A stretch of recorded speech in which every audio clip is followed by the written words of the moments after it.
अहिले अदालतमा विचाराधीन अवस्थामा भएको मुद्दाको विषयमा मैले अझ विशेष गरेर सामाजिक सञ्जालमा र मिडियामा आएर मैले त्यसको विषयमा कुरा गर्नु भनेको त्यो उचित हुँदैन।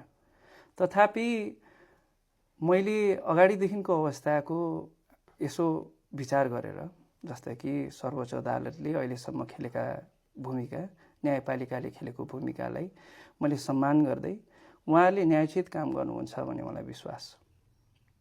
अहिले हामीले सडकमा उत्रिरहँदाखेरि ती वरिपरिका जनता जसले हामीलाई म्यान्डेट दिएर पठाउनु भएको छ, उहाँले के बुझ्नुहुन्छ भन्ने कुरालाई पनि हामीले ध्यान दिनुपर्छ।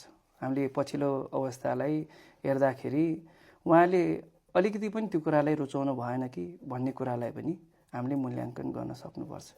फेरि पार्टीका कार्यकर्ताहरूले हामीलाई जुन तरिकाले अहिलेको अवस्थासम्म सहयोग पुर्याएर अवरात्र खटेर कति पनि नडगमगाइकन उहाँहरूले जुन तरिकाले नेकपा एमाले भनेर बसिराख्नु भएको छ, भोलिको दिनमा आन्दोलन गर्दाखेरि त्यहाँ चोटपटक लाग्नेदेखि लिएर उहाँलाई के भन्छ गाह्रो अप्ठ्यारो पर्ने त कार्यकर्तालाई नै हो नि त।